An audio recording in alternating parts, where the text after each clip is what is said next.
Okay, everyone, thank you very much for participating in this American Enterprise Institute event on the Securities and Exchange Commission proposed rule on climate risk disclosures. My name is Ben Zycher. I'm a senior fellow at AI, and we're very, very privileged indeed to have with us today Commissioner Hester Peirce from the Securities and Exchange Commission, as well as a very distinguished panel for follow-on discussion. We have Professor Madison Condon from the University of Boston School of Law. We have Paul Atkins, a former SEC commissioner, now the CEO of Potomac Advisors.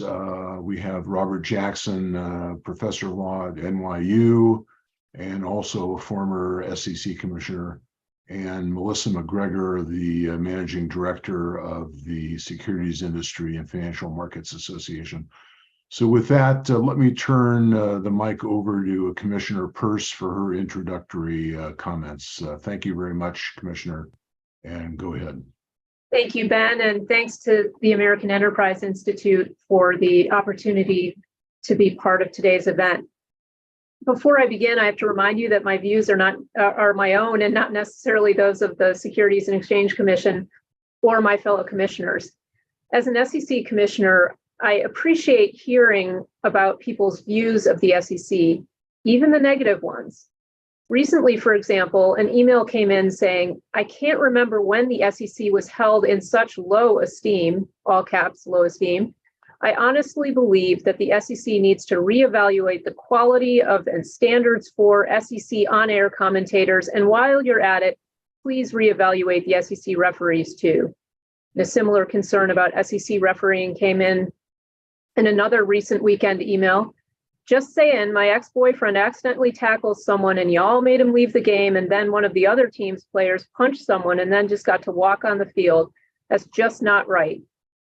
I admire both of these writers for being devoted enough fans to reach out to the SEC on a weekend, even if they intended their emails to go to the Southeastern Conference Commissioner rather than this commissioner. In fairness, though, these superfans are not alone in being confused about where I work. A family member, when I first got this job, looked up the Southeastern Conference Commissioner's salary and was impressed at my professional success. A couple years ago, a newspaper article which appeared fleetingly online listed me as the commissioner of the Southeastern Conference. I'm confident, though, that by the end of this speech, no one will confuse me for the Southeastern Conference commissioner, especially after I run this analogy into the wrong end zone or maybe even into the stands. Having said all that, we are in fact here to talk about football, but in this case, it's a political football. The SEC's proposed climate change disclosure rule for public companies. That rule, which we have yet to finalize, has drawn thousands of comment letters with a wide variety of passionate perspectives. Regardless of their views on the proposed rule's merits, commenters seem to agree about its magnitude. If we adopt it, the rule will greatly expand public company disclosure. As Commissioner Ueda recently pointed out, by the SEC's own estimate, using recently updated cost assumptions for external legal advice, the proposal would roughly quadruple the external costs of preparing a Form S-1 and Form 10-K. Commenters suggested that the costs could be much higher, actually, than the SEC estimated. Many commenters have focused on two aspects of the rule: the proposal's Scope 3 greenhouse gas emission disclosure requirements and the proposed financial statement amendments to Reg SX. The former would require certain companies to disclose indirect greenhouse gas emissions from the upstream and downstream, from their upstream and downstream activities, and the latter would require companies to disclose certain climate metrics and related disclosures in the notes to their financial statements unless the aggregated effect of the severe weather events, other natural conditions, transition activities, and identified climate-related risks is less than 1% of the total line item for the relevant fiscal year. I understand why commenters would focus on Scope 3 disclosures and the 1% financial statement metrics, given the anticipated expense, and in some cases, the impossibility of producing disclosures that are anything better than best guesses. That prospect casts fear into the hearts of people committed to producing high-quality disclosures for investors. Yet these patently unreasonable requirements may be distracting the public from other requirements proposed in the rule, which also could be extremely challenging from a compliance perspective and of limited or negative value to investors. I'll mention several of these other elements of the proposal today, although the ones I mentioned are only the starting lineup. There are other problematic elements on the sidelines. It's not the Southeastern Conference Commissioner's job to get into the huddle to pick what play the team should run, nor is it the Securities and Exchange Commission's job to tell companies how to operate. SEC disclosure mandates are intended to be flexible enough to facilitate material disclosures by companies of all sizes and types. Sometimes, however, SEC disclosure mandates make the SEC look more like a coach that's deciding a team's offensive and defensive strategies than a neutral observer. Some aspects of the climate proposal, rather than simply ferreting out information about what companies are doing with regard to climate, may end up interfering with corporate decision-making and may do so in an inflexible way that does not take into consideration differences across companies. For example, the climate proposal mandates disclosure about board oversight of climate-related risks, including identifying board members or board committees responsible for overseeing these risks, detailing board member climate expertise, describing the processes and frequency of discussions about these risks, explaining how the board is informed about and how often it thinks about climate-related risks, and whether it considers them as part of its business strategy, risk management, and financial oversight, and describing whether and how the board sets climate-related targets or goals and how it oversees progress in achieving them. The proposal also includes a corresponding set of disclosures related to management, who's responsible for managing climate-related risks, what their climate expertise is, how they get informed about those risks, and how often the managers responsible for climate-related risks report to the board. Although these requirements are disclosure-based, they almost certainly will affect the substance of what companies do. In the words of one commenter, the proposal could distort board priorities. Other commenters suggested that the rule could alter registrants' climate-related policies and focus companies on climate over other important core business issues. By requiring disclosure of board-level climate expertise, the proposal could elevate climate risk over other types of risk and may insinuate that a board cannot exercise proper oversight of climate issues without a climate expert. One comment letter objected that the disclosures usurp the decision-making authority of corporate boards and executive management authority specifically granted to them by state corporate law. The proposed board disclosure requirements also could lead to larger boards, which may not otherwise be desirable for some companies, or the inclusion of board members with narrow climate expertise instead of the broader expertise that boards might need. Smaller and medium-sized companies may find it particularly difficult to attract board talent, and the management disclosures similarly could distort company behavior. In football, as in life, people have limited attention. A football fan would not want TV commentators to provide a running commentary on what every player on the sidelines is doing throughout the game. Important plays and unusual events certainly deserve attention and shouldn't get lost in a sea of minutiae. Similarly, the SEC should not inundate investors with immaterial items, but should focus their attention on material information. Principles-based mandates enable companies to present information about risks and opportunities that are material to them and omit information that's not financially material. The climate proposal, by contrast, through numerous specific disclosure mandates, could elicit granular immaterial information. If the proposal were adopted, climate risk would occupy a lot of space in every company's SEC filings. The resulting disclosure could overemphasize climate issues and could obscure differences across companies. One commenter opined that imposing specific and non-material disclosure mandates relating to climate change is a proven recipe for clogging disclosure documents with unnecessary and meaningless data that obscure the truly material information being disclosed. For example, the climate proposal would require companies to describe any climate-related risks reasonably likely to have a material impact on the registrant, which may manifest over the short, medium, and long term. Note that these timeframes are not standard in SEC disclosures and may not produce comparable, meaningful disclosure. The proposal also will require companies to describe potential physical risks, which include acute risks and chronic risks to the registrant's business operations or the operations of those with whom it does business. One commenter pointed out that the lack of limiting principle for the qualifier, those with whom a company does business, seemingly sweeps in a company's entire supply chain through the definition of physical risks. The proposal also will require companies to describe the nature of the risk, the risks they've identified, the location and nature of the properties, processes, or operations subject to the particular physical risk. And this information would have to be zip code specific, which commenters characterized as an unparalleled level of geographic detail.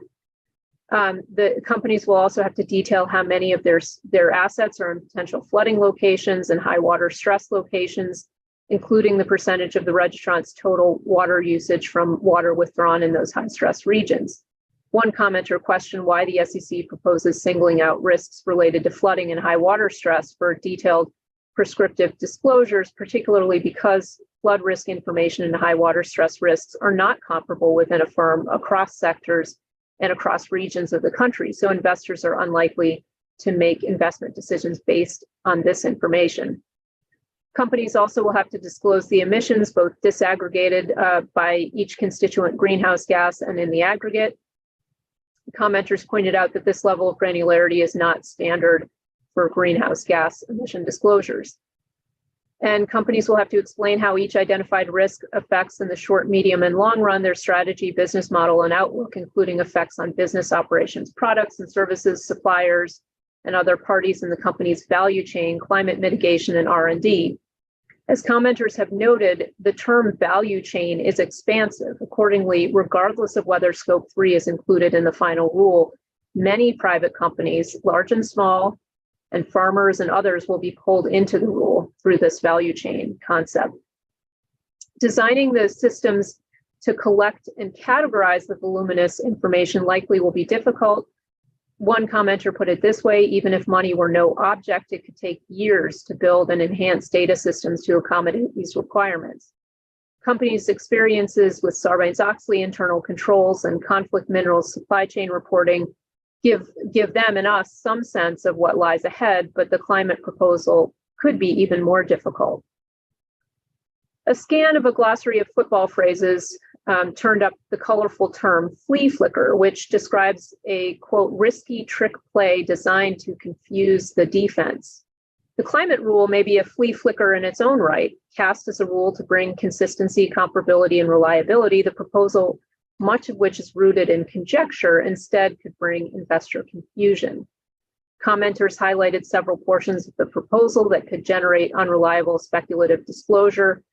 Almost or all the previously mentioned granular disclosure requirements around physical risk, particularly over the long-term time horizon, could be of limited use to investors because they will require companies.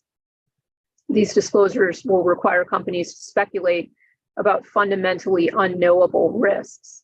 The proposal also would require that companies make disclosures related to so-called transition risks, meaning, quote, the actual or potential negative impacts on a registrant's consolidated financial statements, business operations, or value chains attributable to regulatory, technological, and market changes to address the mitigation of or adaptation to climate-related risks. In other words, the SEC proposes to require companies to disclose whether and how a company is preparing for a risk that may or may not happen in the years in the future, the occurrence of which depends upon the actions of a multitude of other parties. These disclosures would be inherently speculative. The proposal would require companies to model climate outcomes. Our host today, Ben Zycher, has pointed this out in his comment letter. And Ben, if you'll allow, I'm going to quote from your comment letter here: any such projections of climate phenomena and resulting risks to investors far into the future are very far from trivial methodologically. Which climate models should businesses use? Which assumptions about future emissions, about the sensitivity of the climate system, about policies to be adopted internationally, about the climate effects of these policies ad infinitum should public companies incorporate into those models? What confidence should be attached to the predictions made by the models? Even commenters that support the use of models urge the SEC to proceed with care because of the limitations of models that rely on assumptions. The proposal did not define extreme or severe weather, which could lead to lack of comparability across companies. Investors are likely to be confused by the array of approaches companies will take, and SEC disclosure review staff will also find their jobs to be challenging. The proposal could have the unintended consequence of actually discouraging companies from trying to improve their ability to assess future climate risks. The proposal would require companies to disclose their internal processes to manage and analyze climate risk, such as scenario analysis, process for estimating and using internal carbon prices, and climate-related targets or goals, such as GHG reduction targets. One commenter argued that these reporting requirements could expose competitive information to the marketplace and potentially undermine manufacturers' efforts to understand the impact of climate-related risks on their businesses and plan accordingly. Other commenters argued that mandated disclosure could either discourage companies from performing these kinds of analyses or setting targets, or alternatively be unhelpful to investors because some of these processes are still in their early stages of development. Another aspect of the proposed rule that could impede the consistency, comparability, and reliability of the rule relates to value chain disclosures. I mentioned that before, but I think it's important to focus on this a little bit. In order to assess their own physical and transition risks, public companies will have to obtain information from other companies in their supply chains. Companies must describe the actual and potential impacts of any climate-related risks they have identified, meaning both physical risks and transition risks, including for suppliers and other parties in their value chain. The proposal defines value chain as the upstream and downstream activities related to a registrant's operations, which may include activities by a third party that relate to the initial stages of a registrant's production of a good or service, or to processing materials into a finished product and delivering it or providing a service to the end user. The breadth and ambiguity of the term suggests that companies could face quite a task in collecting the data they need to make the required disclosures. Commenters argue that the value chain requirements could inappropriately compel registrants to seek to assess and disclose risks for which they commonly have little or no insight, and even about which they can't gather information. As a result, companies will have to do the best they can with whatever information they can glean, but we should not expect those results to be particularly reliable, let alone comparable. Conjecture will not be limited to disclosures about future risks. Companies will likely differ as to whether particular expenditures are tied to climate risk mitigation. One commenter provided examples to show how difficult this exercise could be. And here, quoting from that commenter, if a registrant upgrades a water treatment plant so that the plant can handle a greater volume of runoff, is this an action to mitigate risks of severe weather that must be disclosed? What if the registrant purchases additional water rights? Is this an action to mitigate climate risks that must be disclosed? Do mowing activities around registrant headquarters need to be disclosed because of a reduction in wildfire risk? The sheer volume of activities that a registrant might engage in for a host of reasons entirely unrelated to climate change, but that could have some sort of nexus to the effects of climate change, are voluminous and incalculable. End of that quote. But perhaps the answers to these questions are not so hard. In an era when everyone from creditors to regulators is seeing green, everything will be presumed to be related to climate. As I promised, I've convinced you that a commissioner of the Securities and Exchange Commission is not necessarily well qualified to be commissioner of the Southeastern Conference. As Chair Gensler pointed out in a recent speech, both SECs were formed at around the same time, and both have a focus on competition. He noted specifically that our governing statutes require us to consider efficiency, competition, and capital formation in our rulemaking endeavors. He explained, competition increases returns for investors and lowers the cost of capital for issuers. It promotes innovation and efficiency in the middle of the markets, helps capital markets more effectively price and allocate money and risk, it helps the US maintain our global competitiveness. He's right that competitive markets have brought the United States great prosperity, which has enriched the lives of Americans. The SEC's role is to serve as referee in those competitive markets, not as coach or player. Some of our current rulemaking endeavors seek to displace competitive forces with SEC mandates. If we do not listen to commenters as we proceed with these rulemakings, we might be getting lots of, this time, properly addressed complaint letters. Thank you. And Ben, I'm happy to take some questions, but they can't be about football. Well, thank you very much, Commissioner. I really appreciate it. Those were extremely interesting comments. I do have one question I'd like to pose to you, and it's the answer to which I think is going to be somewhat speculative on your part, but I and others, I think, would like to hear your view on this. And I preface it with a couple of assumptions. First, no business firm can undertake the kind of climate analysis that the proposed rule inexorably leads to. And second, the one central goal of most firms will be to structure their disclosures of climate risks so as to avoid litigation problems and perhaps regulatory penalties and the like. And so it seems to me likely that most business firms will farm out the evaluation of their climate risks for purposes of disclosure to various kinds of consulting firms. And my question for you is, what do you believe is the danger or prospect, perhaps is a better word, that sort of a system would devolve into a kind of duopoly that we observe in the proxy advisor process as a result, in substantial part, of an SEC staff ruling, I don't know, something on the order of 15 or 20 years ago. The details escape me, but I really wonder if we're going to wind up with a system in which firms are trying to avoid litigation risks. Consultants are presenting modeling results that may or may not be borne out by the evidence, but that serve the interests of their clients rather than the interests of scientific inquiry, in other words, disclosure of risks. And my question is, how do you think the SEC moving forward under the assumption this rule is finalized would deal with that kind of an outcome, which I think is not really envisioned, but strikes me as not unlikely at all?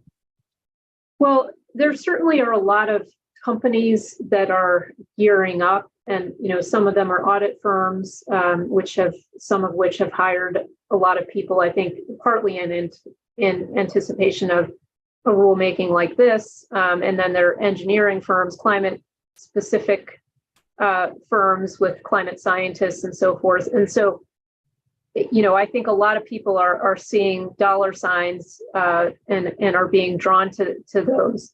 So whether we'll end up with a few firms that are providing these services where it really is kind of an oligopoly, I think it's too early to tell. Part of that will probably depend on how the final rule is designed and who the rule permits to perform assurance services, for example. Although I think, as you say, a lot of firms will feel they have to go out and hire consultants to help them just calculate the numbers that they have to calculate for the rule. So I think, and there's comfort in knowing that you're going to the same service provider that's doing that for every other company, right? Because then you can say, well, we were reasonable in using the largest service provider out there. So I think it's what I referred to a little bit as the climate industrial complex, I think, will be emerging. It's just hard to know how many firms will be in that climate industrial complex.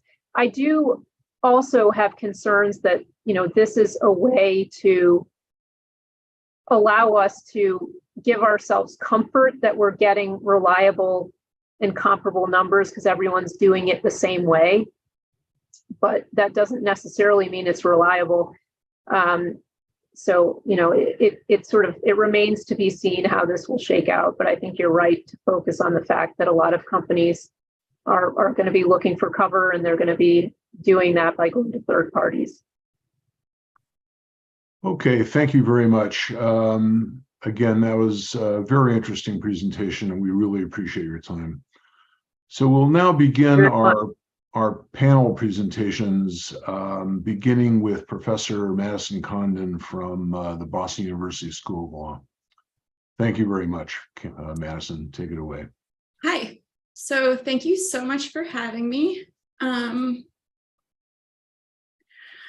So I guess one broad comment I want to make in response to Commissioner Peirce's opening statement, but also broader objections to the rule is, how much of this is really being driven by the SEC versus like how much of what we've been talking about, problems around scope 3 reporting and climate analytics, how much of that is just happening because that is what the market is demanding right now, because climate risks have become increasingly salient and relevant. And how much is the SEC rule actually ameliorating some of the problems in that space now that this market has become much more robust over the past decade? So,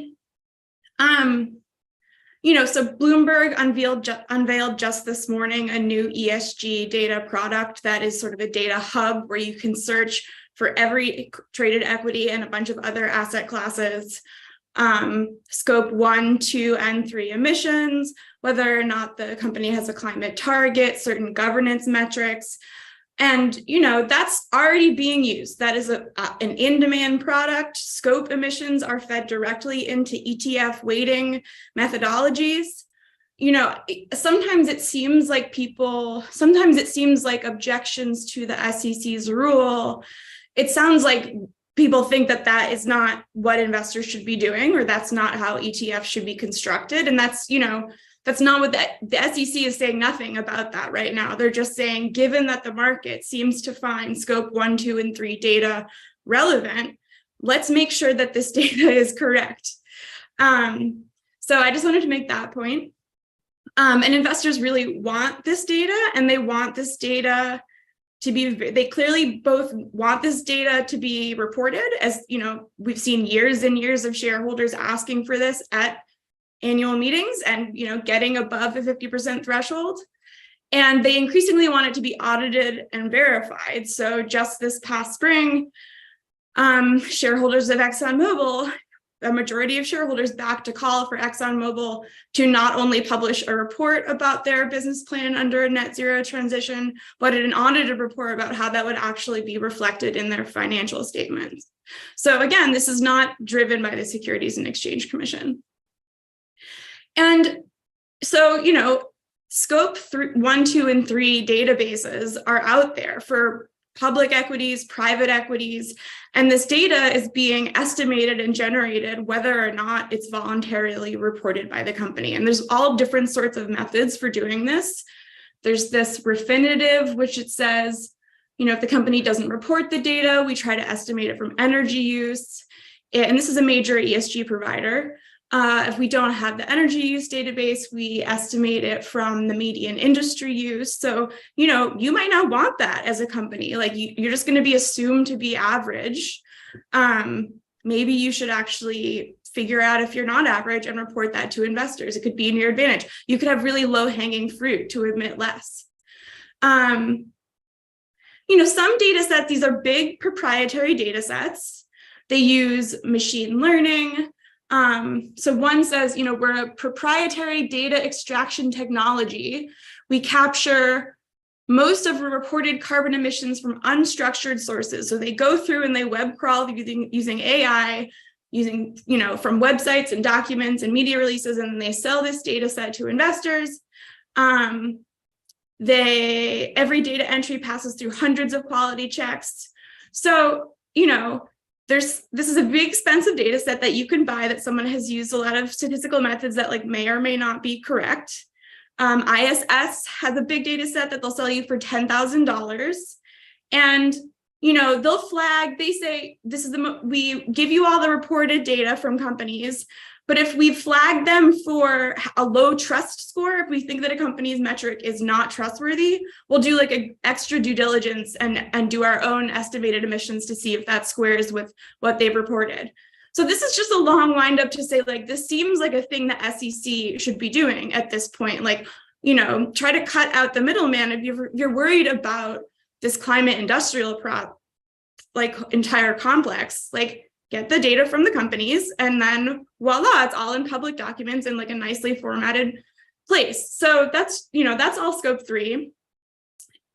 I guess I want to make a point about how these metrics are actually calculated. Investors have a lot of leeway about how much effort and how much money they want to spend on assessing the granularity of their disclosures, right? So like these numbers are being estimated and used regardless.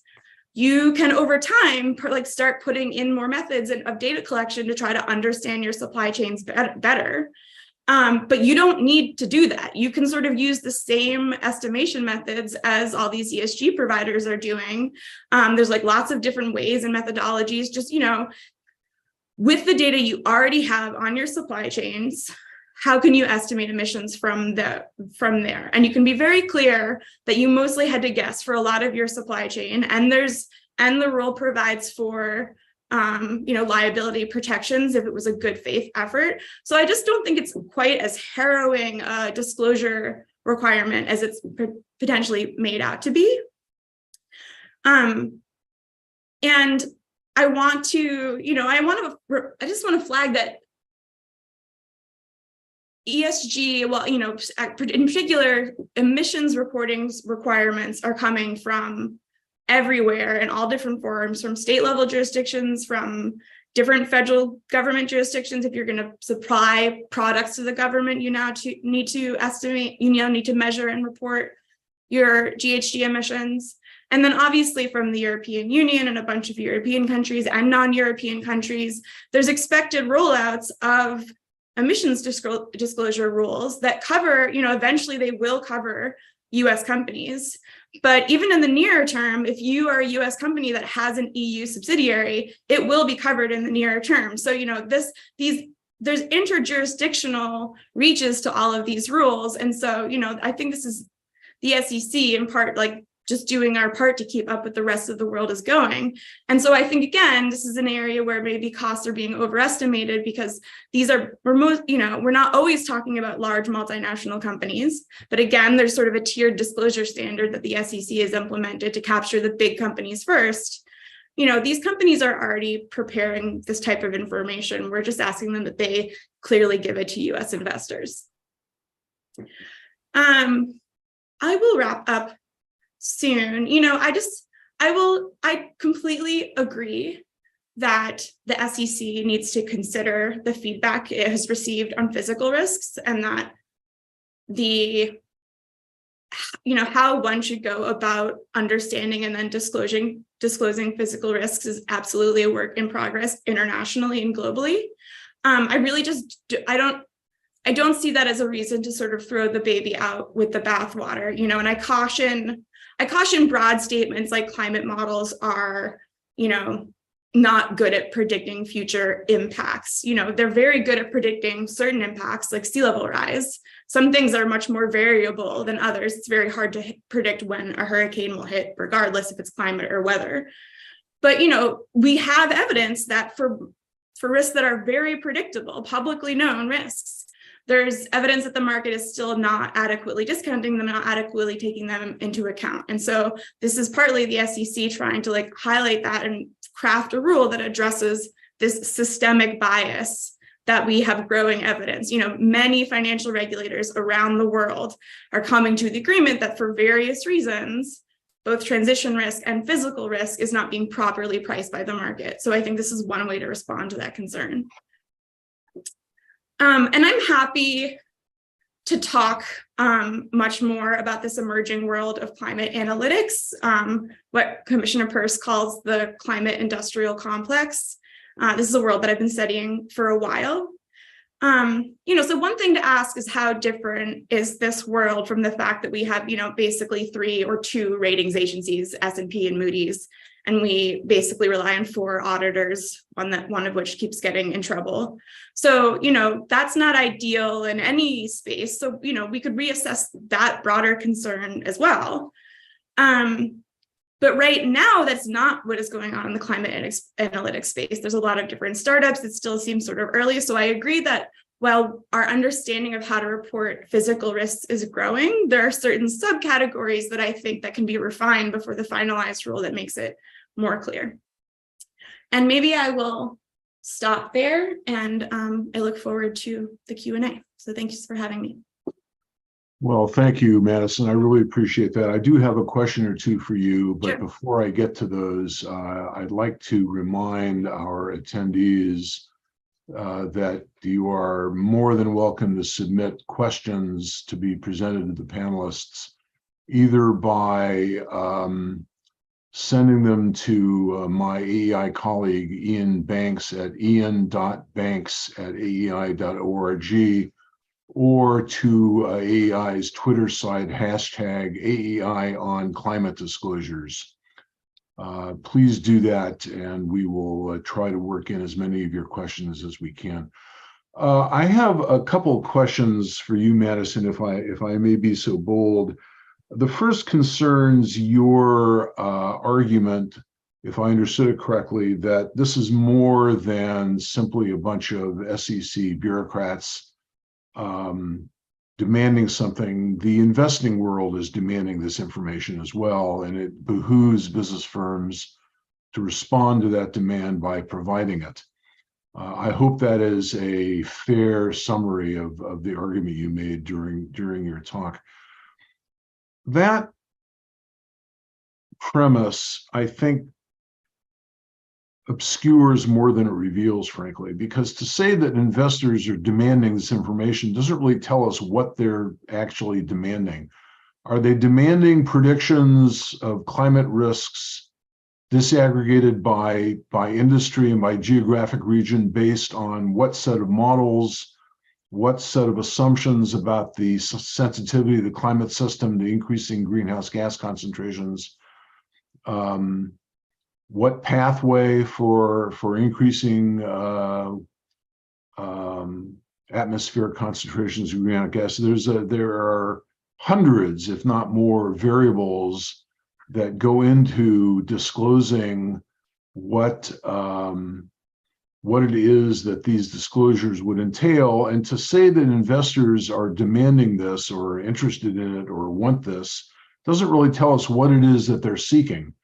And that is my first question for you. I can certainly let you answer that and then go on to my next question. Why don't we just do that? Why don't you just address what I? No, I think that's actually a really great question, because I'm sure, every investor would like to know climate risks. Like, tell me your physical climate risks. So, but I think that also sort of is a good way to frame what the SEC is doing, which is in part to say, like, if, you certainly should tell investors if you do know these risks. So let me back up for 1 second. So, you focused a lot on the uncertainties in these big global climate models or global circulation models. And there's like a lot of, first of all, assumptions you have to put into them before you can even operate them. What will the future emissions pathway be? You mentioned climate sensitivity. How hot will the earth get in reaction to this emissions? That stuff we've sort of nailed. It's true that we are uncertain about the emissions path. We're uncertain about so many things. We're uncertain about so much, actually, that what is partially emerging in the world of climate analytics is, as these things get much, much more sophisticated, is that the scientific methodological approach that you're taking to understanding your quote unquote climate risks, like, very much depends on your time horizon, obviously, your like investment time horizon. So, I'm winding up to this. What I'm trying to get to is that a global climate model might have relevance, probably does have relevance for pricing a mortgage or for making a decision about whether or not to go ahead with, mortgage financing in some portion of the United States. it's not clear that that is the type of information you necessarily need for bonds or for shorter time horizons or for equities that are highly discounted or for, short-term investors, even in the next decade. Sometimes all investors really want to know is like, where's the stuff that your corporation is very dependent on? Where is its actual physical location? Where are your distribution centers? Where do the mines that are like heavily reliant on water, where do they get its stuff from? Because oftentimes in the near term, the information you need to assess climate risks are much more related to sort of like what's in the weather record, or like, what types of risks have been faced more recently. So anyway, the uncertainties in the global climate models like do not need to be resolved, and often like will not be resolved to answer the questions at like the scale of both like the geographic scale and the time scale that we're often interested in for assets, not for all of them, not for like very long-term REITs, not for maybe longer-term utilities, maybe definitely not longer-term oil companies, although that's a little different. So what they're looking for is a work in progress, and they don't even really totally know. Well, so that's maybe I'll wrap up there. Madison, Yeah. I'm sure will discuss privately at some point whether or not firms can do what you have called fine-grained asset level analysis in one of many of your papers, your very interesting papers, I would add. Thank you. Without the use of general circulation models. I think the answer is no, but we can discuss that. Sure. Let me just ask you one more question quickly. In your discussion, in your presentation on what it is that firms will be disclosing, unless I missed it, you were concentrating almost exclusively on their emissions, whether scope 1, 2, or 3. I think we can agree that for firm X, its emissions have nothing to do with the risks it faces from climate phenomena. It may face litigation risks, it may face regulatory risks.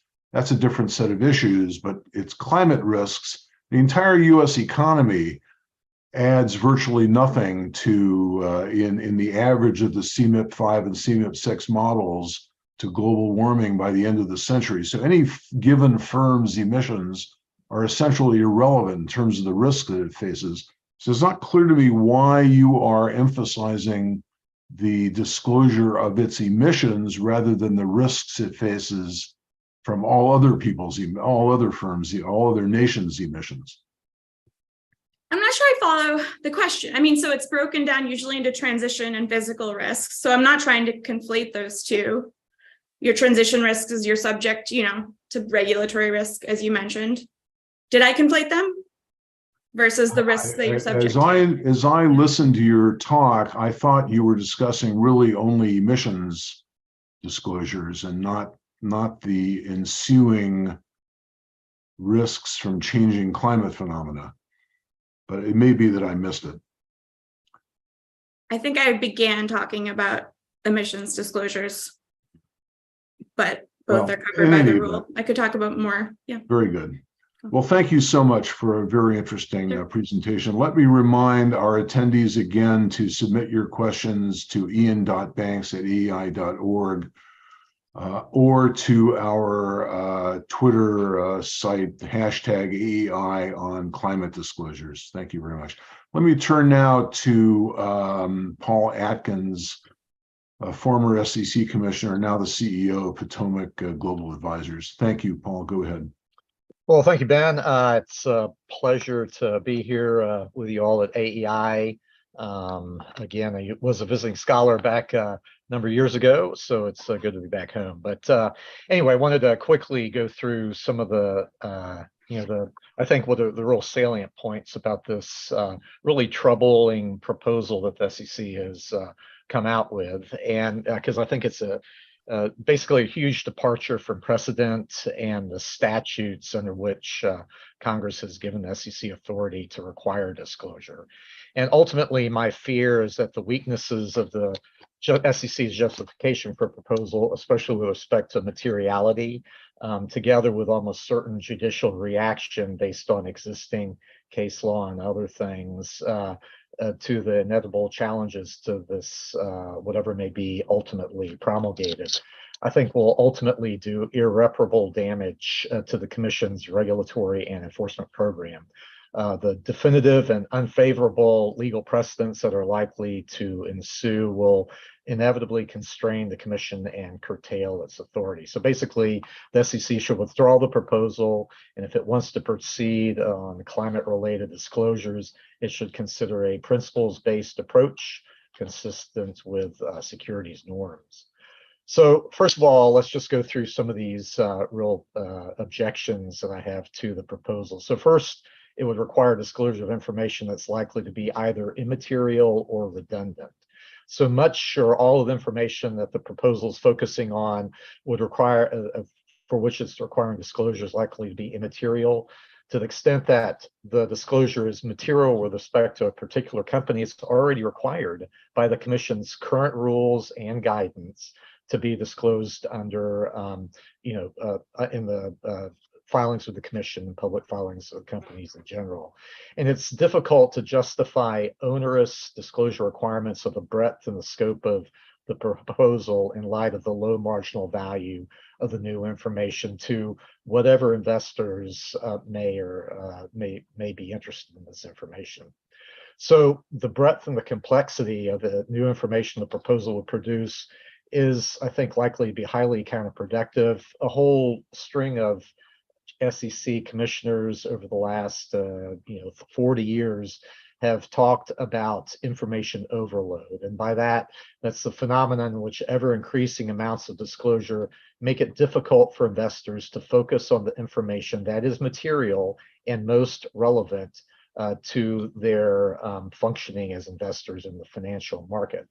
The number one complaint that I hear from portfolio managers at the largest to some of the smallest registered advisors is the information overload that is coming from all of the disclosures that the SEC is requiring, and the difficulty for them in ferreting out. When I was a commissioner, we adopted changes to the MD&A rules, and we were focusing on, as far as risks go, in disclosures, to just have management discuss what they believe to be the primary risks without, hopefully not too much legalese entering into it. Well, so much for good intentions. Right now, item 1A is one of the longest bits of disclosure in the 10K, and in some estimates, it's up to maybe over 20% of the average disclosures that company makes. So ultimately, materiality is the cornerstone of the federal securities laws, and the Commission itself explained in 1975, specifically regarding environmental and social disclosures, that it's generally, quote, required disclosure only of such information as the Commission believes is important to the reasonable investor, that is material information. This limitation is necessary in order to ensure meaningful and useful disclosure documents of benefit to most investors without unreasonable costs to registrants and their shareholders. So in promulgating the proposal, the current Commission reverses course entirely, discarding even the pretense of materiality. And indeed, it and the staff seem to have adopted a moniker, quote unquote, decision useful, as a substitute for materiality. And so much or all of the information that the proposal would require to be disclosed would be patently immaterial. And that goes for scopes 1, 2, and 3. And I guess I don't, for this crowd, have to go into definitions of that.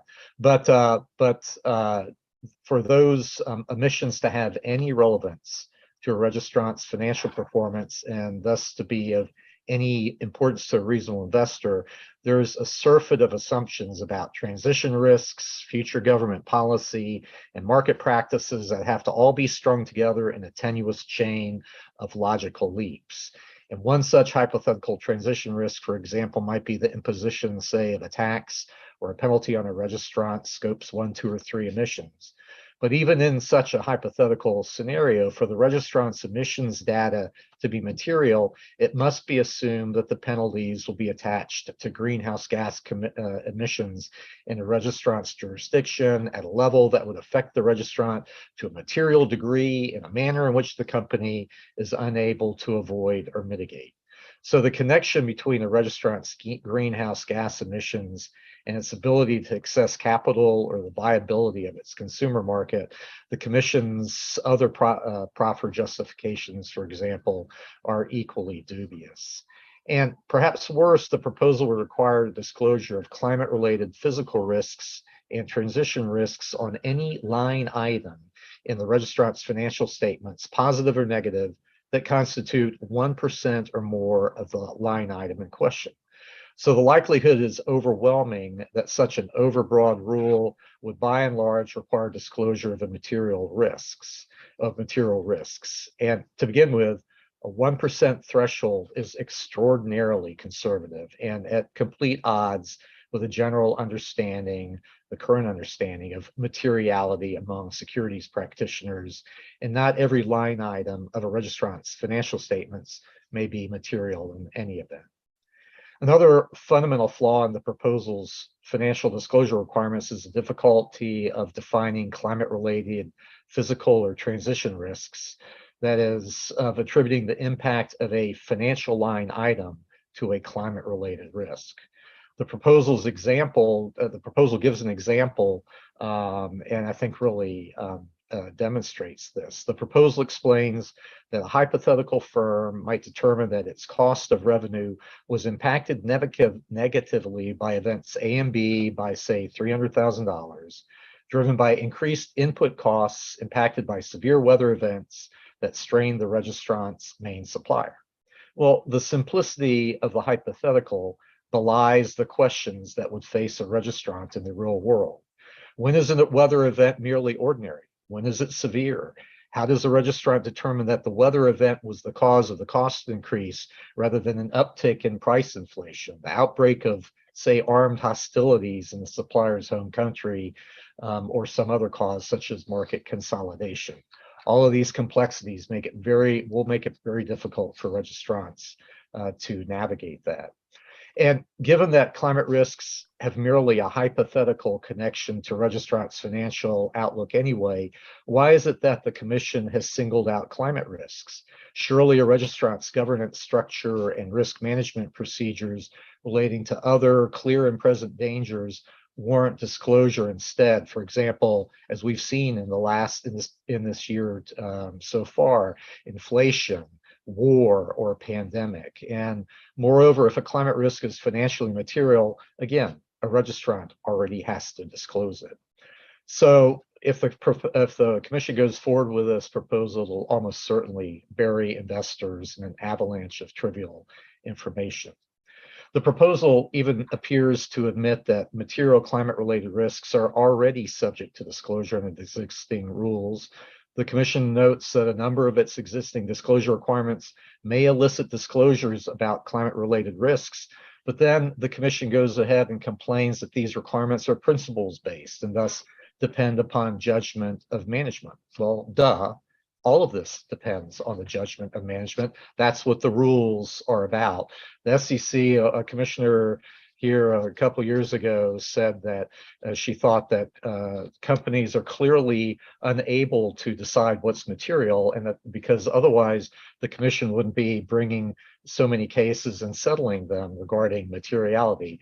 That's a completely wrong assumption and a wrong understanding of what makes settlements and why people settle, because they don't feel like they want to pay all the money to take it to court as just one reason. So those are not precedential in any case.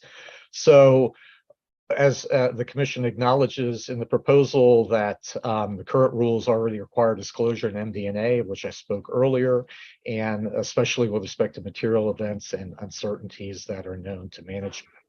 And in a similarly arresting admission, the Commission agrees that registrants are currently required to disclose material financial impacts on the financial statements, but then offers that its new rules would provide additional transparency into climate-related impacts that would be relevant to investors when making investment or voting decisions. So, in other words, according to the Commission, the onerous new disclosure rules it's proposing would not result in the disclosure of new material information. They would merely emphasize and provide additional transparency. So again, going back to these climate-related matters, there's an inherent lack of precision, as Madison was just talking about. And there are a range of uncertainties, difficulties in untangling casual relationships, data gathering, and all of that. The Basel Committee on Banking Supervision called attention to these problems as recently as April 2021, noting that climate risk measurements is complex and its outputs are less reliable as risk estimators, and they require predicting future government action, which is a serious challenge even for the most seasoned political prognosticators. So the Commission also, in this proposal, has not conducted an adequate cost-benefit analysis. And I think the Commission owes the public ample assurances that the benefits of the overhaul to the securities disclosure regime that it is proposing outweighs its costs.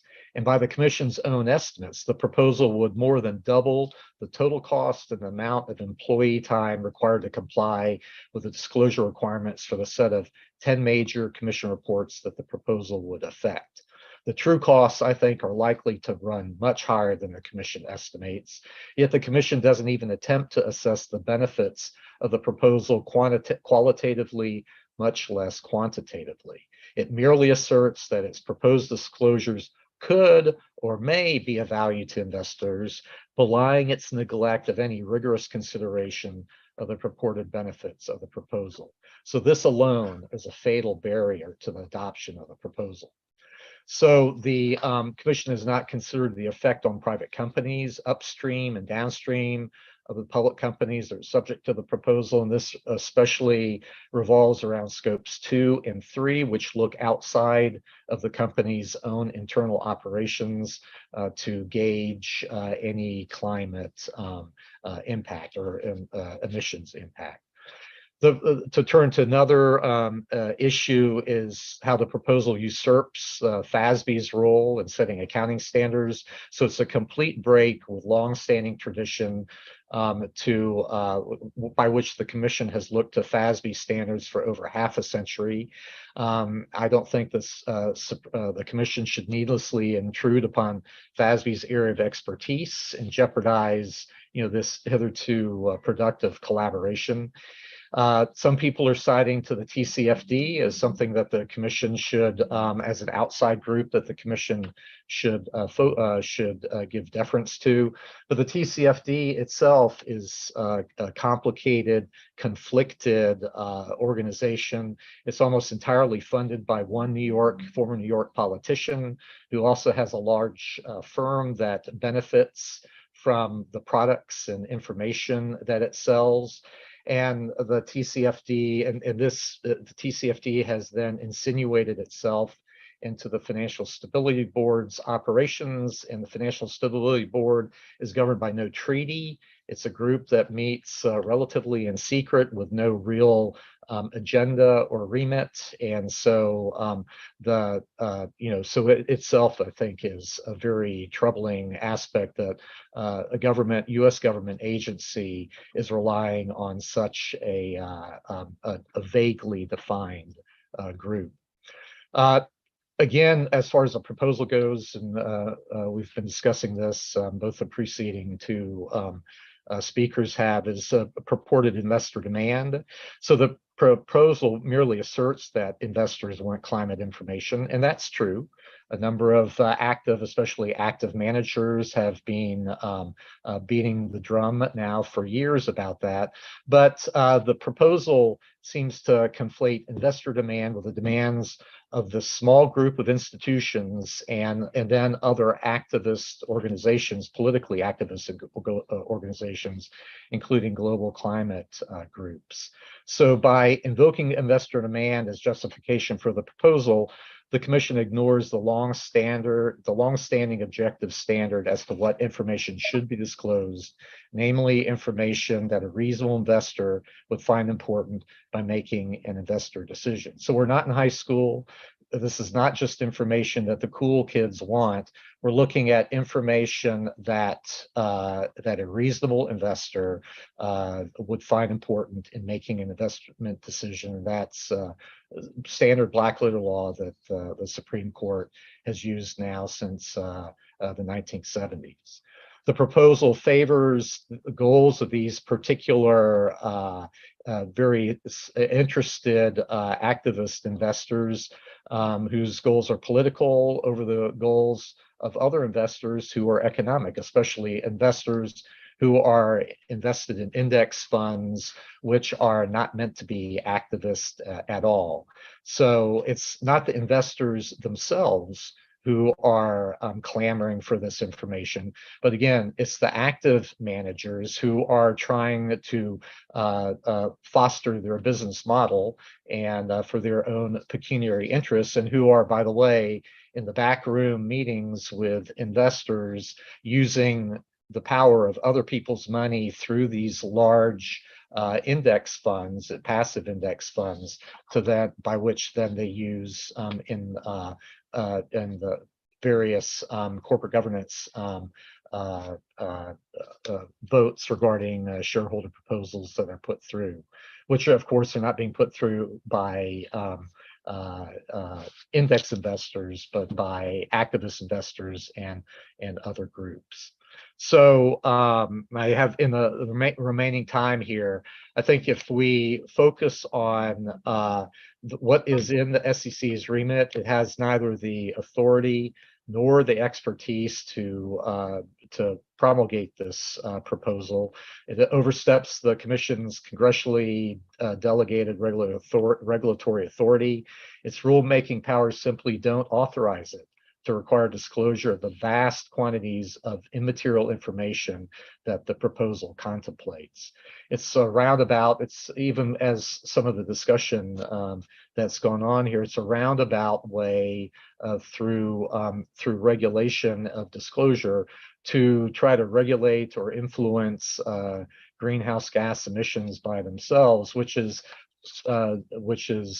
delegated by Congress to another agency of the United States government, and that's namely the EPA. So ultimately, the proposal clearly exceeds the Commission's authority, and I think if finalized, the proposal will almost certainly be challenged in court, and I think ultimately rejected. So thanks, Ben. Happy to talk further. Okay, thank you, Paul. That was very useful. I have a question for you, but first let me once again invite our attendees to submit questions to ian.banks@aei.org or to our Twitter site, #AEI on climate disclosures. That would be welcomed.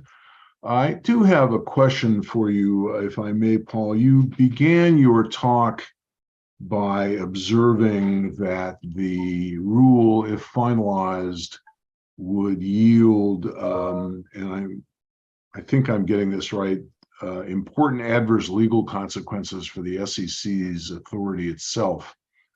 And unless I misunderstood you, I think that's something along the lines of what you said. Mm-hmm. And I wonder if you could simply expand on that for a minute or two or three. What do you have in mind? Obviously, the rule will be challenged. All rules are challenged, whether on grounds solid or weak. But you seem to believe that the legal grounds for challenging the rule are to be taken quite seriously, and the SEC is likely to lose on one or more of those questions to the detriment of the SEC moving forward. Could you tell us what you have in mind on that front, please? Yeah, well, so whenever an agency oversteps its boundaries, the inevitable smackback by the courts usually restrains it going forward. And much is being made by people saying, oh, well, you know, the SEC over the past 80 years has demanded X, Y, and Z be disclosed. But it's all been very incremental, very, you know, so just like weeds or anything grow over time. And so when you look at, again, the number one issue that I hear from portfolio managers, all of this information that is being disclosed by companies, it's really hard for us to sift through to figure out what actually is material. And so if you have the courts then smacking back on, you know, this particular thing, it will constrain the SEC's, perforce will constrain the SEC's ambit of maneuvering in the future.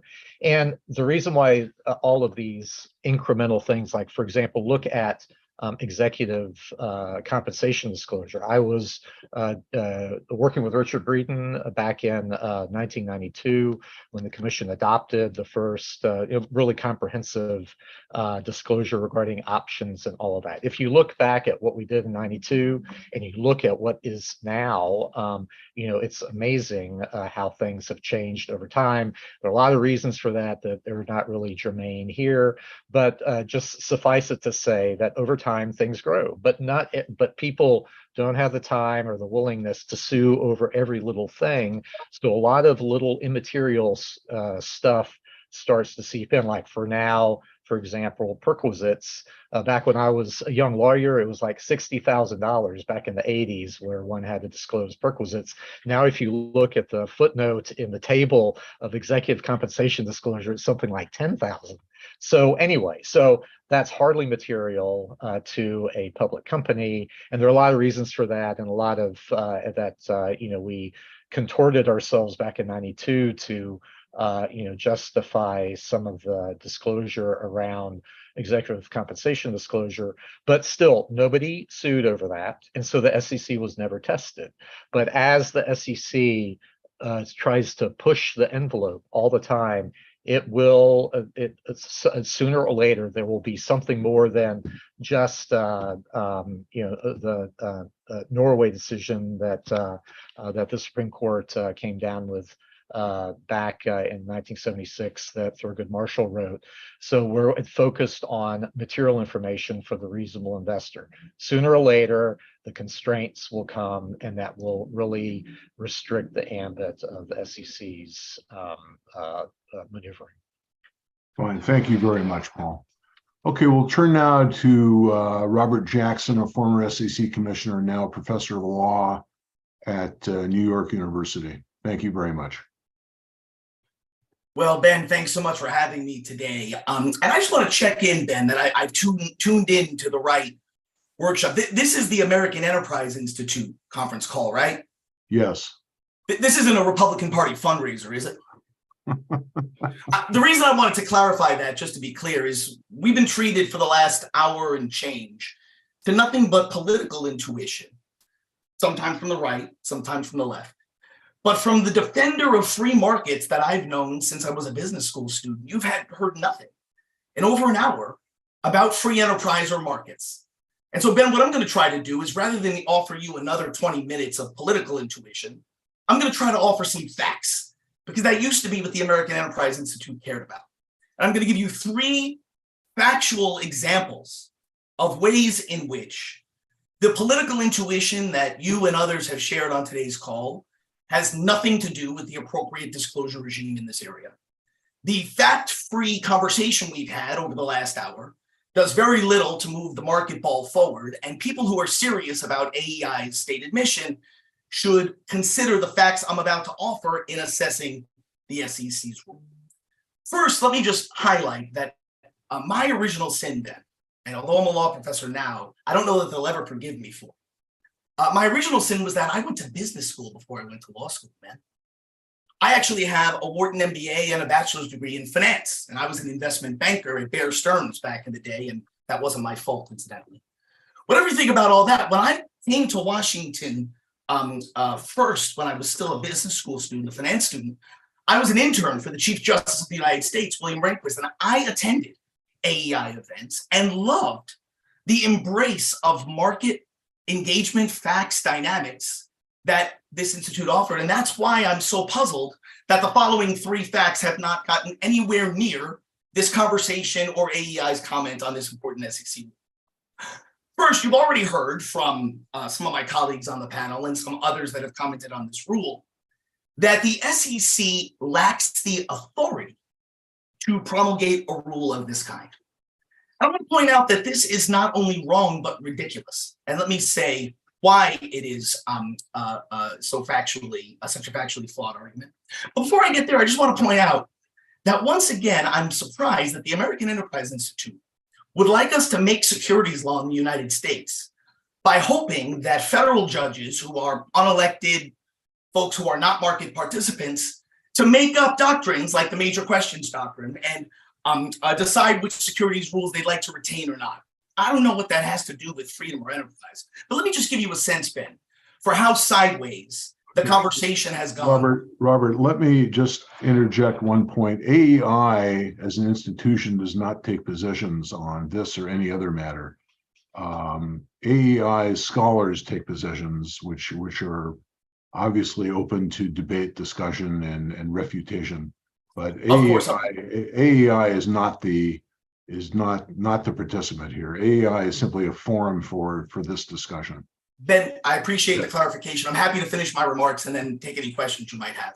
Right. What I want to emphasize about the debate about the SEC's authority in this area is something. I want to tell you a little story about something that happened for me this summer. You see, I'm a law professor and I've got a bunch of research assistants who help me sort of think through these hard questions. And a few months ago, comment letters went into the file from a lot of prominent former conservative policymakers.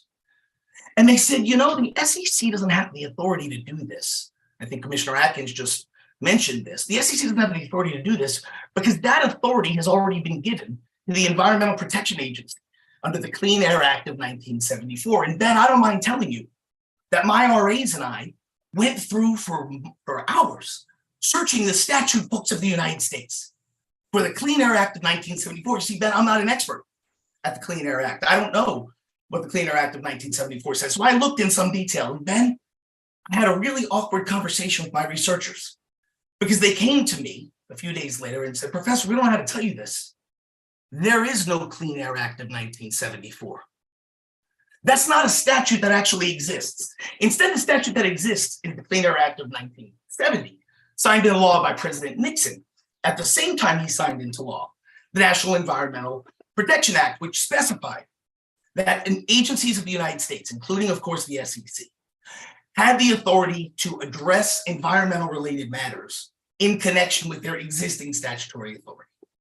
When we're at the point where our political pliers are so strong that we're making up laws that don't exist so that federal judges can invalidate regulations we don't like, I think that might be a moment to pause and ask whether or not we're actually analyzing the proposal before us, rather than just giving a voice to understandable policy views that we might have. That's first. Second, I'd be remiss not to talk about the conversation about materiality we've had. Ben, I read your comment letter, and you're right, it's your comment letter, not AEI's, on the climate rule in preparation for our conversation today. And I saw in detail your clear assertion that climate risks are not material. And we heard it again now, today, from Commissioner Atkins and to a lesser degree from my colleague and friend, Commissioner Peirce. Climate risks are not material. How do you know that? I mean, actually, the materiality standard is not based on the reasonable SEC commissioner or the reasonable Washington Republican. It's based on the reasonable investor. And trillions of dollars are being raised and invested on the basis of the information you claim is not material. In fact, completely missing from today's conversation is the extensive scholarship from the Harvard Business School, the Stanford Graduate School of Business, and across academia that shows that when information is revealed to the marketplace about climate and other related questions, the cumulative abnormal returns of stocks tend to respond to the disclosure of that information. My favorite set of papers is by George Serafin, the scholar at the Harvard Business School. But when everyone thinks about that, notice that in all the assertions, it's not material. Nobody is asking the question, what does the market think You see, Ben, I was trained not to tell the market what I think it should care about, but listen to what the market tells me. That's how I learned free enterprise anyway. And the way I understand it is that stock prices are responding and have responded to this information, not just recently, but for years. Moreover, investors have been demanding this information, not just recently, but for years. And in fact, then even a little diligence would reveal that BlackRock, Vanguard, Fidelity, State Street, and all kinds of investment advisors across the marketplace have very specific questions they are asking about these firms and the value relationship between their climate strategy or lack thereof and their long-term return for shareholders. So if I'm being perfectly candid, all this discussion about what Ben thinks is material or Paul thinks is material or Rob thinks is material doesn't matter. It's neither here nor there. It's not the reasonable Washington bureaucrat's perspective on what's material. It's the reasonable investor's material, reasonable information that would be reasonable, necessary to the reasonable investor that defines materiality. And I guess I would hesitate to have the hubris necessary to declare from myself for the entire marketplace, to impose from Washington my view on what is or is not material. Instead, I prefer to let the evidence tell me. Second. Third, I want to note you've heard a lot today about another thesis that should be anathema to anybody with training in economics and finance. The notion that there's just too much information in the marketplace for investors and firms to respond to each other in an efficient fashion. You know, I studied markets for a long time, both at Wharton as an undergraduate, and then when I did my graduate degrees, also in law and economics. And I struggle to remember a single class where a professor said to me, a serious problem in the market is too much information. In fact, it's clear to me that especially as technology improves and becomes more efficient, the more information we have in the marketplace, the more likely it is that assets will be accurately priced.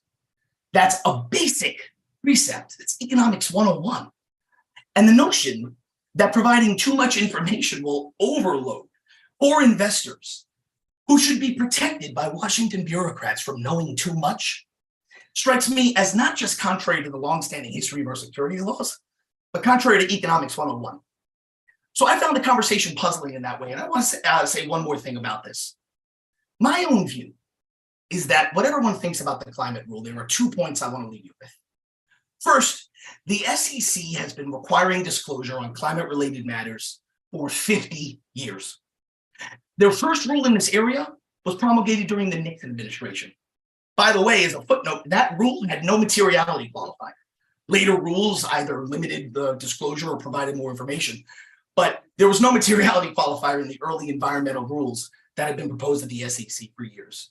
No one then, and no one in 2010 when the SEC promulgated guidance in this area, suggested the SEC lacked authority or that all of this was immaterial. Which gives me a sense that part of the reaction we're hearing today has to do with contemporary politics rather than facts or finance first.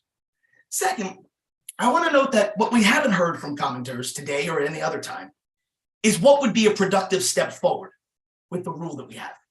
I don't want to offer my thought about that. Rather than simply critiquing what else has been said, I'd like to offer something that I hope would be thoughtful, a reasonable basis for thoughtful conversation going forward. And that is, in all this debate about what investors want, neither the rule nor other areas of law provide investors with a say about the nature of the application of the rule to their firm. In other words, rather than debate whether investors want this information, as we've done today, why not let investors have some influence over the scope and application of the rule that's been proposed? That would be my sense about what might be a constructive path forward, rather than having the regulator speculate about investors' needs. Ask investors, because they're pretty good in a free market at telling us what they want. So those are just a few thoughts, Ben, and of course, I'm happy to have a further discussion with you or anybody in the audience today. Okay, Rob, thank you so much. Depending on how time works out, I have much to say in response to a few of your comments. But before that, Paul Atkins, I think, has some thoughts to offer in the wake of your comments. And so let's let him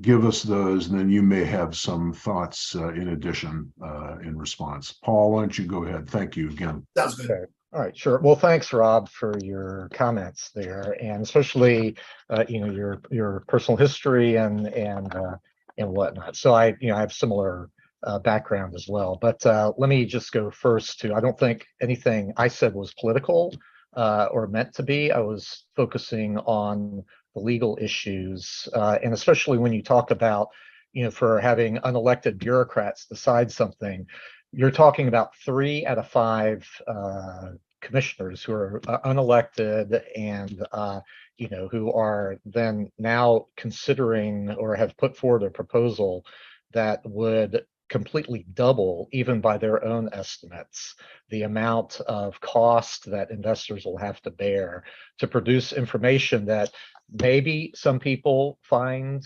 important, again, for their own business models. But so you're first is putting the cart before the horse by having this particular agency to demand that this information be put out without with all of that expense, and for what? To help support certain people who are in the marketplace, who are out to make a buck. I'm not trying to denigrate that, and maybe there's a demand for it, but when you talk about the amount of money, it's still a drop in the bucket as far as all of the money that is out there in index funds and in all other sorts of ways. And when you look at how ERISA and other statutes are focused on the economic best interests of investors and beneficiaries, that's what it comes down to ultimately. So again, what I was suggesting at the beginning is that the current framework of the commission,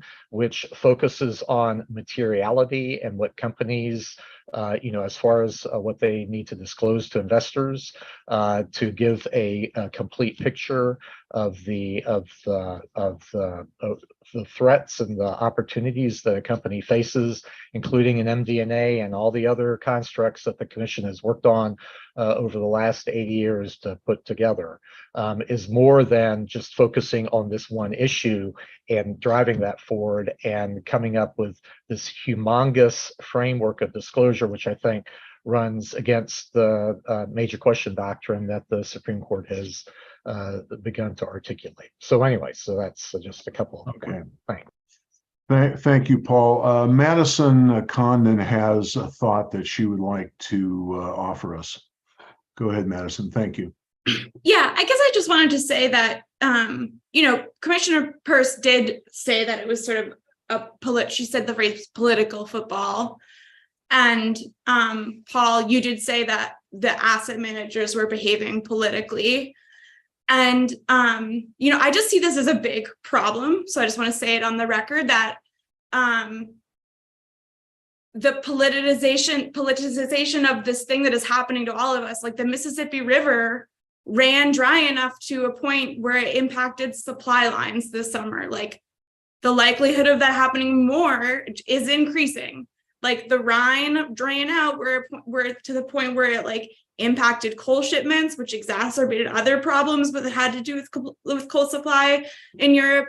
And, that is all climate related. So I totally agree that there are challenges with projections and standardization of disclosure, et cetera, et cetera.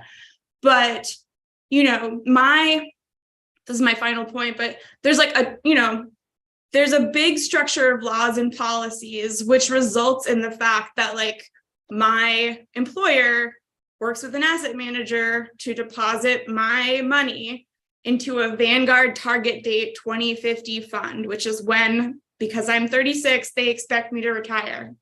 I know a lot about climate science. There's just no universe in which my portfolio is not drastically shaped by what we think the world is going to look like in 2050 because of climate change. And so, the fact that this is called politics, when we have insurance failures in Florida and we have insurance failures in Louisiana, and there was major cattle deaths in Kentucky, And like, you know, if you look at local reporting, it doesn't say climate change, it says Mother Nature, like that's political for sure, but like it should not be. And, you know, that's what I wanted to say. Thank you. Okay, thank you, Madison. I will simply point out that the argument that you seem to be making that climate phenomena such as the low flow in the Mississippi, et cetera, can easily be attributed to increasing greenhouse gas concentrations is a premise that can be hotly debated, no pun intended. At this point, I think we need to turn to Melissa McGregor. We are getting some questions from attendees, many of which are really quite interesting. I will try to get to those at the end, but for now, I think we're going to turn to Melissa's comments. She is, again, the managing director of the Securities Industry and Financial Markets Association. Thank you, Melissa. Thank you, Ben. And to continue the sports metaphors, it looks like I'm batting cleanup. Thank you, AEI, for having me here. I really appreciate it, and I've really appreciated the remarks of my co-panelists. Quick introduction that SIFMA is the leading trade association for broker-dealers, investment banks, and asset managers operating in the U.S. and global markets. Our members' clients range from your grandmother to the largest multinational public corporations. I think it's clear from the discussion so far today that investors are the top priority, and our common goal is to provide those investors with the information necessary to make informed investment decisions. SIFMA agrees that investors have a strong interest in climate risks and SIFMA supports increased disclosure of material climate-related information that is useful for investors. Although climate disclosure has improved greatly over the past decade, there is still a long way to go before the quality and accessibility of climate data can meet the demand. As a result, SIFMA has advocated for a happy medium to help improve those disclosures by requiring the disclosure of decision-useful information without imposing unnecessary burdens on both registrants and investors. Climate disclosure is not a new concept for the financial services industry. Many SIFMA members have been disclosing greenhouse gas emissions and other climate-related data for years, mostly based on TCFD, SASB, WEF, and other voluntary frameworks.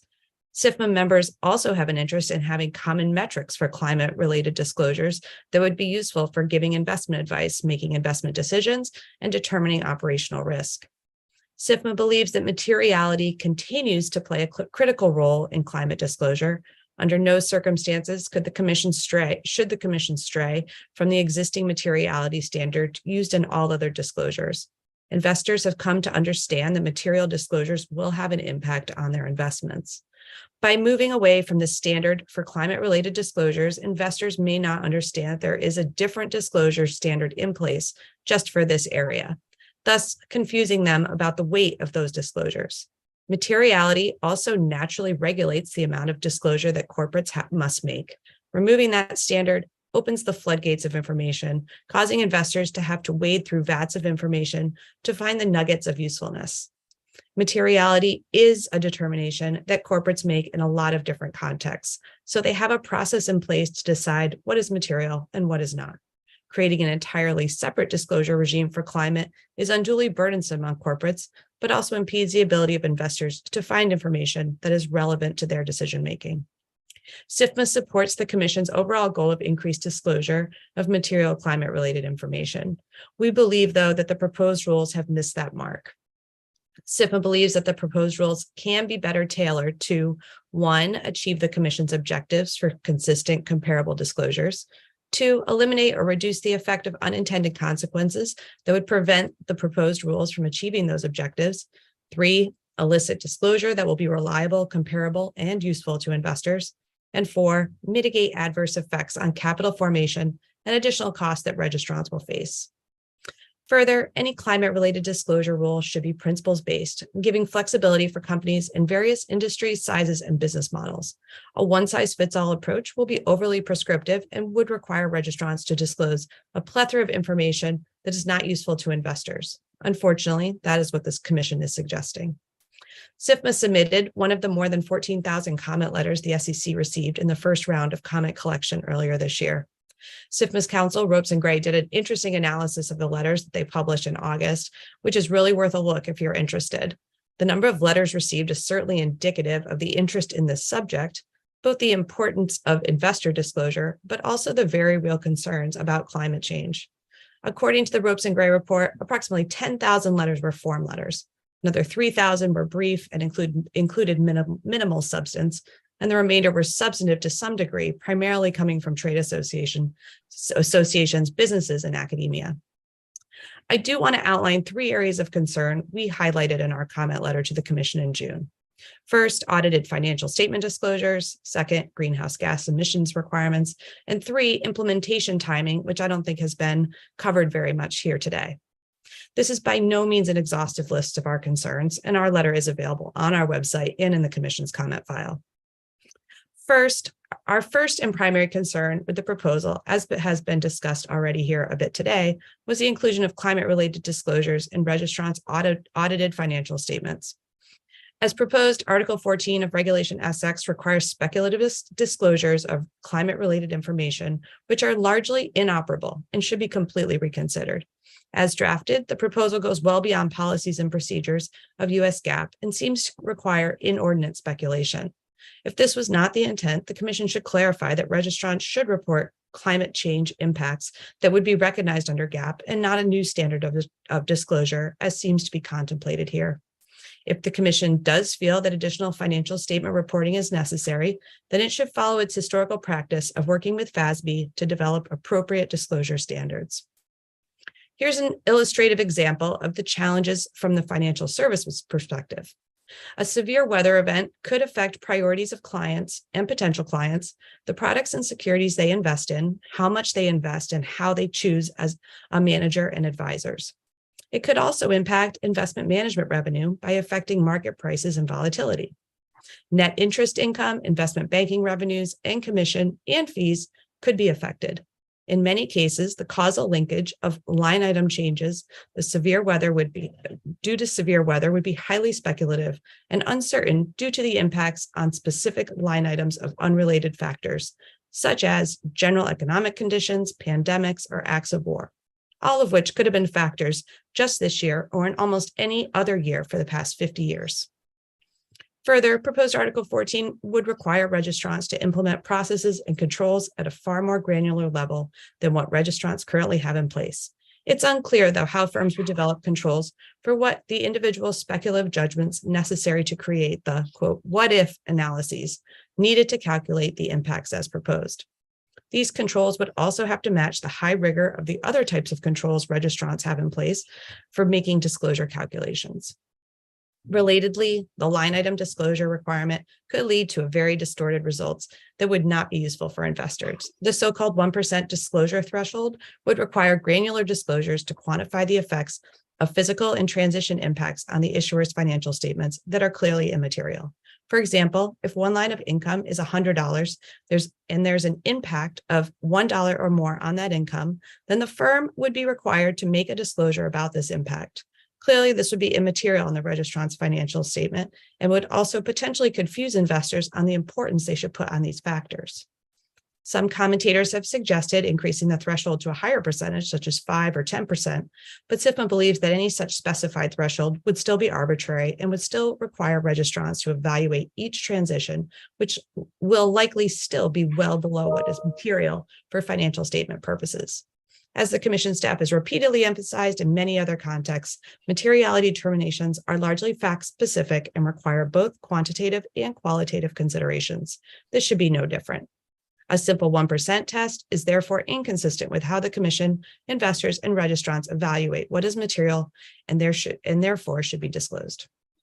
Alternatively, SIFMA believes that management discussion and analysis, also known as MD&A, addresses the substance of what the Commission is trying to achieve in proposed Article 14. MD&A normally includes the company executive's discussion of performance, including compliance, risk, goals, and new projects.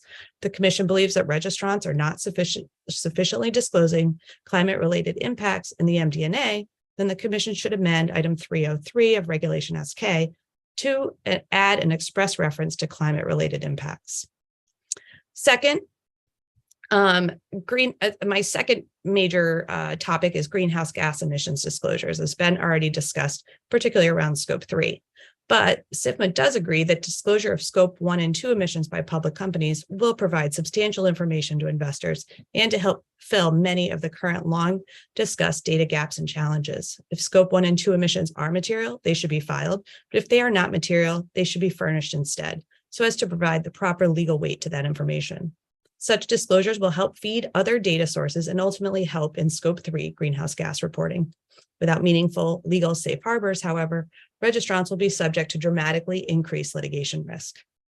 SIFMA supports scope 3 greenhouse gas emissions disclosures in circumstances where the disclosure is material to the registrant or if specifically tied to the registrant's publicly disclosed targets.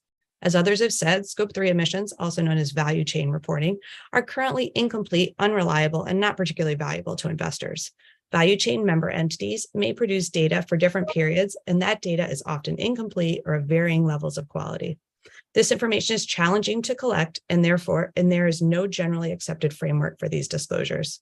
Theoretically, scope 3 data can be generated using secondary data sources, estimates, and models, but such calculations will necessarily be highly dependent on the sources used and assumptions made by registrants, further impairing the reliability and comparability of scope 3 disclosure. For these reasons, it's important that the requirements for scope 3 disclosure should be carefully calibrated to ensure that registrants are not required to produce data that investors cannot easily rely on or compare across companies. However, as the Commission indicated in the proposing release, there are circumstances where scope 3 emissions may be of use to investors. To balance those considerations, SIFMA again suggests that those scope 3 disclosures only be disclosed, it only be required if it is material to the registrant or related to the target that has been publicly disclosed. It's also important to note that as drafted, the Commission guidance on including scope 3 emissions, quote, if material, seems to stray from the traditional standard of materiality under the U.S. federal securities laws. The Commission should clarify that the standard of disclosure for scope 3 is consistent with how materiality is determined for other matters. Finally, when corporates disclose scope 3 emissions related to public targets, they should only disclose related to those targets and not all scope 3 emissions. For example, a financial institution that has set scope 3 targets regarding financed emissions in its commercial lending portfolio should not be required to disclose scope 3 emissions related to its residential lending portfolio unless those disclosures are otherwise material to the registrant. Further, imposing onerous and unnecessary disclosure requirements related to targets may cause some registrants to stop making and/or publicly disclosing climate targets. This would clearly be contrary to the goals of the Commission and the Biden administration. Finally, I wanted to say a few things about timing for implementation. There are several critical timing issues that must be considered when implementing these requirements. The rules as proposed will cause most companies to have to completely revamp their disclosure and data collection methodology. Registrants will need sufficient time to build out compliance processes and procedures, which will need to be in place at the beginning of their first reportable fiscal year. Registrants also will need time to adopt and test and enhancements to internal controls over financial reporting. On a very basic level, registrants should not be required to produce any climate-related data for periods prior to the effectiveness of the proposed rules. The compliance build-out can only be started once the rules are finalized, thus making it challenging to go back in time to recreate such data for past periods. Let's look a bit further at what steps registrants will have to take to meet their obligations as proposed. First, companies must develop policies for treating any number or different transactions of events. Second, they must design new internal controls over financial reporting that are compliant with Sarbanes-Oxley, including development of substantially expanded internal audit functions. Third, they must test these controls and make subsequent revisions as necessary. Fourth, they must provide external auditors with the information necessary to attest to the efficacy of those controls. Fifth, they must implement those controls through extensive training and redevelopment of enterprise reporting software. Conservatively, this will take at least 3 years, 1 year to focus on fully understanding the rule, seeking clarifications from the Commission where needed, and speaking to auditors and peers to develop a broad approach to implementation. The second year would be focused on developing policies, controls, and procedures, building out the enterprise reporting system and other relevant applications and teams, and identifying gaps in available data. The third year would be focused on implementation, testing, and refinement. Following that, the earliest registrants would be ready to implement these controls would be January 1st of the fourth fiscal year following the adoption of the rule. If the final rule is adopted in 2023, that making January 1, 2027 as the earliest possible compliance date for public filings beginning in 2028. The Commission should also consider putting off the attestation requirements and Scope 3 emissions disclosures for additional periods of time to allow the market to catch up to the inevitable demand those requirements will make on the existing available resources. Although there is a lot of criticism here, SIFMA has appreciated the ongoing dialogue we've had with the commissioners and the Commission staff about these issues over the last 2 years. We believe there is significant value for investors and the marketplace in material climate-related disclosures if they are tailored to address the risks in a way that is consistent and comparable, yet not one size fits all. Thank you for your time, and I'm happy to answer any questions. Okay, thank you very much, Melissa. That was very interesting and useful. We have not much time left, only a few minutes. We do have some questions from attendees. Let me try to get to at least two of them. From Tim Carlson at EY, a question directed to Professor Jackson. I'll just read it. You seem to be forgetting to factor in rent seekers in the explosion of the ESG demand phenomenon. Big Four firms, for example, see any revenue stream and immediately get behind it and start to push without considering long-term or unintended consequences. Same for scoring agencies, engineering, etc. In other words, I think that individual simply asking, when you talk about the increasing demand for this information and action on the part of investors and others, he's making, I think, an entirely valid point to the effect that we need to separate rent-seeking behavior from behavior or information gathering that is efficient. And he wants you to address that question, if you would, please. Thank you. Ben, thank you for the opportunity to address it. And I completely agree with you and your characterization, Ben, that is a perfectly valid question. I guess my question in response would be, how do we know what's rent seeking and what's productive information production for investors?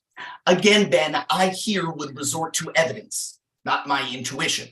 So to the degree, for example, that the production of this evidence does not inform asset prices in the stock market, I would be very open to the possibility that its production might not be socially useful. The evidence, as I hinted earlier, is to the contrary, but I want to add one more point about this, Ben. I know we're running out of time. Because not only do I agree with you, but I agree with something that my colleague, Commissioner Peirce, said earlier, because it's incredibly important. She pointed out that competition is part of the SEC's mandate. It's a point that I made when I was on the commission. All 4 of the SEC's organic statutes mention the phrase "and they should." So Ben, if what the questioner is asking me is, Rob, isn't it incumbent upon the SEC to ensure competition in this service provision if they move forward with this rule? I 1000% agree that that's a part of the commission's mission, as Commissioner Peirce, I think, quite eloquently described. Okay, very good. One more question, and I think we will be at the end. This again is a question directed to Rob Jackson. Are you concerned? This is from Bernard Scharfman at Real Clear. Rob, are you concerned about the application of the major questions doctrine if the finalized rule is similar to what is proposed? First of all, let me say hello to Bernard, an incredibly thoughtful scholar who I've been reading for many years, and I have learned more from Bernard than I can ever offer here. Let me offer just a very quick thought. His question is, Rob, are you worried about the major questions doctrine? Here's what I'll say. The major questions doctrine is focused on continuity. If you read Justice Kavanaugh's concurring opinions in the DC Circuit, or his concurring opinion in Biden versus Missouri, upholding against an MQT challenge recent changes to Medicare practices in response to the COVID pandemic, you'll see that the concern here is that something new has happened. And that's why, Ben, I focused earlier on the 50-year history of disclosure on environmental and climate related matters here. In my view, that distinguishes this case from, for example, the Brown and Williamson case or the EPA case, where significant new regulatory approaches were contemplated. I think, to put it in Justice Kavanaugh's words, Ben, disclosure is what the SEC does. And this is a disclosure rule, which is why I expect it would be upheld. Paul, do you have something to add to that? Well, just, I mean, it would go be over old ground. I disagree with Rob. I think it will be, summarily, it'll be, turned down ultimately wherever it goes. But I think because it departs so in such a major way from past practice of the commission in so many ways, and Melissa did a great job of dissecting a lot of the ways in which it does. So invading on the turf of in financial statements and focusing on truly immaterial and speculative sorts of disclosure. Okay, good. Let me see. I guess we can keep going for a couple minutes. There may be another question of interest. Ben, I'm so sorry. I think Madison had a thought there. Oh, I apologize. Madison, do you? Go ahead. Thank you. I just wanted to make the point that, the SEC has been responding to different kinds of risks and different developments in, the structure of the market and who owns securities and how they're traded, like under the same statute for 7 decades, 9 decades. And, one of my favorite, for those interested, my colleagues at Policy Integrity, which is at NYU, have done a very good set of comments, one of which has a really amazing set of these instances in which the SEC has, required disclosure of different types of governance structures over time and different types of information over time as it emerges that the market is a normal thing that the market has deemed relevant. And that is, I think, what is happening now. My favorite example is when the SEC required all public companies to disclose their Y2K risk plan. So, I just don't understand how that could be seen as a normal thing that the SEC was doing to respond to the current events versus what is happening now. Well, if I could just interject something there. So nothing ever to the extent of what this would be. I mean, as it infiltrates in all areas of financial statements. And I mean, it's kind of bad to bring up the Y2K thing because that turned out to be a joke.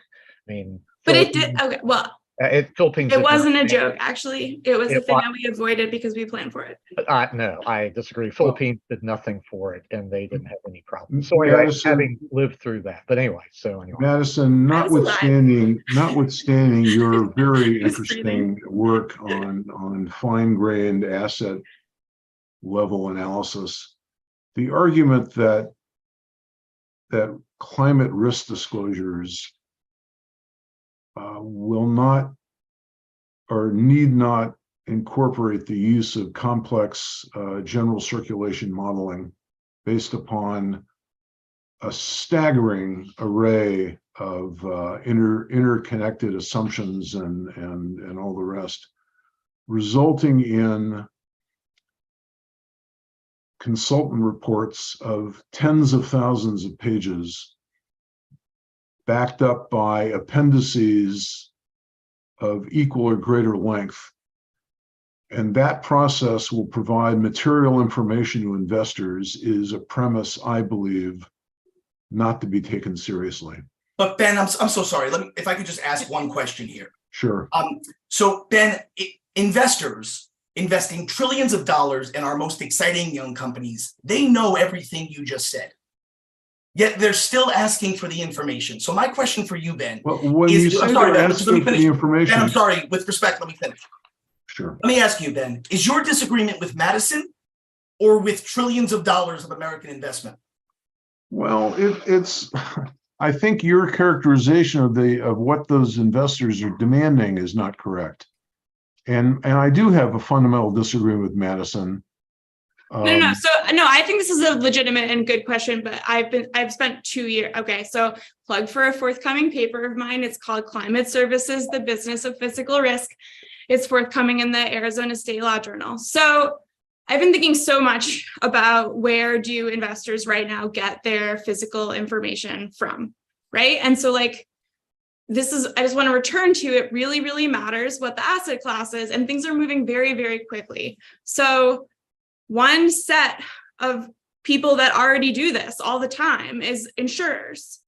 And they use catastrophe models that they tweak for climate change in various ways, but they don't like own a climate model. They like, you know, the CMIP database of like climate model outputs that they gather from to tweak their cat models for risk, like those are all public information. You can just like access them, and like the advances in how to translate the CMIP data into like different versions of the universe that everyone can use and like be standardized, that is happening so quickly. And like, well, it's moving. So when I say that we don't need Swiss Re, just to pick an example, bases almost all of their analyses on RCP 8.5. That's such a dumb debate. The RCP 8.5 debate is just this like red herring. I mean, like, understand. No, it is not a red herring. No, it really is. I mean, like, fine, we shouldn't use RCP for 8.5. I'm just saying, okay, it is a red herring in the sense that like,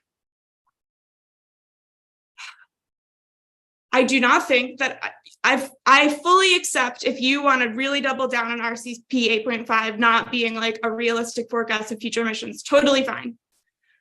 The reason why companies use it so much is because they're trying, and I'm not saying this is like a good scientific thing to do. I think it's a bad scientific thing to do, but they're doing it for a reason, which is because we don't account for the uncertainties that are like embedded from the outcomes from the GCMs already, like all the tipping points, all the feedbacks from the methanes. And so they're doing this dumb buffer. It's not even enough at all. This is why the RCP 8.5 debate is like a red herring, because it's like this bit of uncertainty that we have so much study on. It really is. If there's uncertainty, then we ought to be using both RCP 8.5 and RCP 2.6. Fine. Fine, but the problem is IPIC in the sixth assessment report described RCP 8.5 as, quote, a low probability scenario, which is an understatement, and then proceeded to use RCP 8.5 to generate all of the horror stories, which is exactly what Swiss Re has done. And the idea that is going to provide material information to investors is preposterous. It will not. It will confuse people. I agree with you that the way that we talk about and analyze and describe and communicate risk needs to be improved. But I do not think that the correct response is to do nothing about it, which like seems to be the position of some people on this panel. My position is that the SEC rule is worse than nothing. It's not nothing. I really disagree. I'm going to let Rob have the last word, and then I'm going to have to adjourn this extremely interesting discussion, which I wish could go on for another hour or more, but cannot. But Rob, if you have a further thought, go ahead. And if not, I will adjourn matters. As always, Ben, you're so gracious in convening these important conversations. It's very unusual for me to be gracious, but go ahead. It's not the least bit unusual, I know, and I'm grateful to you for navigating us through this conversation. What I would leave folks to think about is the following. The debate we've been having, and the debate Madison and Ben are having now, it's hard to think of a more important debate for the future of the nation and for humanity. And my gut, what I learned, is that debate should occur among other places in our securities markets between investors who provide capital and companies who need to use it. And I think the SEC rule offers an important path forward in doing just that, Ben. Very good. Well, listen, I want to thank Hester and Madison and Paul and Rob and Melissa for your time and efforts and your dedication in the improvement of public policy, whatever our disagreements. And I want to thank all of our attendees for your time and interest today. And I hope you will visit the AEI website and continue to follow our work. Thank you very much, everyone. Thanks so much, Ben. Thank you. Thank you very much. Bye-bye.